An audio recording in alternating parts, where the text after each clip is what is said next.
George Washington, Paul Revere, The Embrace, just a few of Boston's iconic statues set in bronze celebrating heroes in battle, sports, and literature.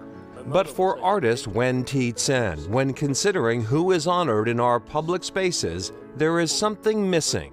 Workers is almost never celebrated in our society. Politicians and soldiers are. And I would like very much to celebrate all these different kind of work that build a society. For Tsen, that celebration will come in the form of 4 bronze statues representing laborers in 4 fields.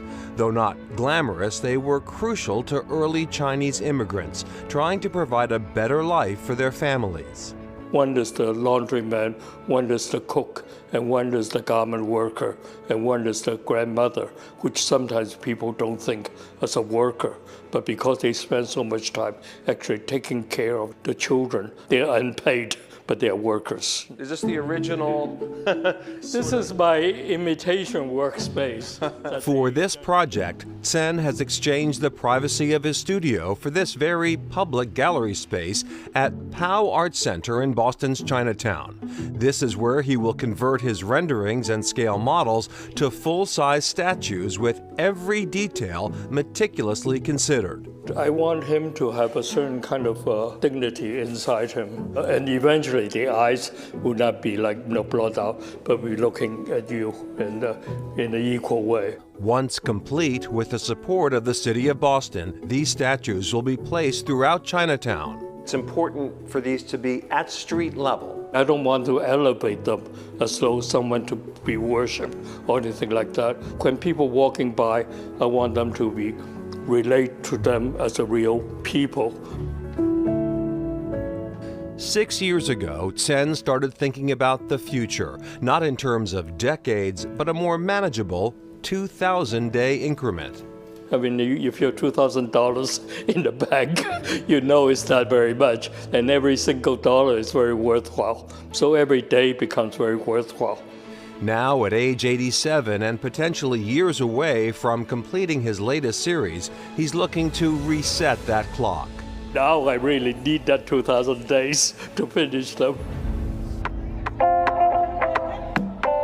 On a brisk November afternoon, students and community leaders gathered at Roxbury Community College for the unveiling of a new mural. Roberto Chow was the primary instructor behind the work, but sees his role as much more poetic.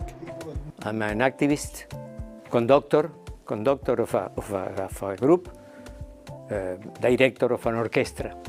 Born in Uruguay, Chow studied art in Puerto Rico. Then he heard rumors of a growing artist community in a converted factory space in Boston. My friends everywhere, artists, they say, hey, come to the Piano Factory, it's a paradise. 40 years later, Chow is still here, and his work can be seen from Salem to Center Street. I was working with the gang members, to elderly people, to single mothers, but I'm not complaining. I love this for the sake of art, for community, to build a community. As the crowd grows outside, Chow gives us a sneak peek of the images now stretched 85 feet across 17 panels. The piece is titled An Ode to Africa in the Americas and represents the work of more than 24 volunteer artists and students, including visual arts major Tamaya Wright. I actually loved working with Roberto. In a way, he was kind of like a teacher, instructor, and then another way, he was more like your friend and your family. To the beat of a community drummer, the final piece is revealed to applause. And a surprise for the man who has dedicated so much of his career to adding color to his communities. By declaration of Mayor Wu, November 3rd is declared Roberto Chow Day in the city of Boston. A great honor, but one he quickly turns over to the community, calling up each artist contributor by name. This is our hands, the participant hands. We start as a group, but finally we finish as a family.